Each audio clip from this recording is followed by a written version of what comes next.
ఇది ఒక పేపర్. ఇది చాలా నిర్మలంగా నిశ్చలంగా ఉంటుండాలి. ఎట్టి దుర్గంధము కాని ఎట్టి చెడులు కాని ఈ పేపర్ లో లేదు. క్రమక్రమేణా ఇది మిఠాయి అంగడికి చేరుతుంది. ఇందులో కొన్ని పకోడాలు పొట్టం కట్టి ఇది అమ్మినప్పుడు ఈ ఏ దోషము లేక ఏ దుర్గంధము లేనటువంటి ఈ పేపరు పకోడాల వాసనగా పొందుతుంది. ఇదే పేపరు ఒక డ్రై ఫిష్ వాడి దగ్గరికి పోయి చేరితే దాంట్లో డ్రై ఫిష్ అంతా పొట్టం కట్టి ఈ డ్రై ఫిష్ వాసన ఈ పేపర్ కు చెందుతుంది. ఇదే పేపరు పరిమళంతో కూడినటువంటి యొక్క పుష్పములు చేరి పొట్టం కట్టినప్పుడు ఆ యొక్క సుగంధమైనటువంటి యొక్క వాసన మానవునికి వెళ్తుంది.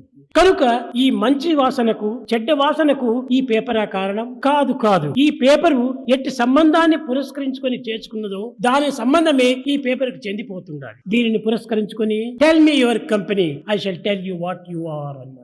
ఎట్టి వారి సంఘముతో మనం కూడుతుంటామో, ఎట్టి పదార్థముల యొక్క స్నేహంతో మనం చేరుతుంటామో దాని యొక్క ప్రభావము మానవుని యందు ప్రవేశిస్తుంది.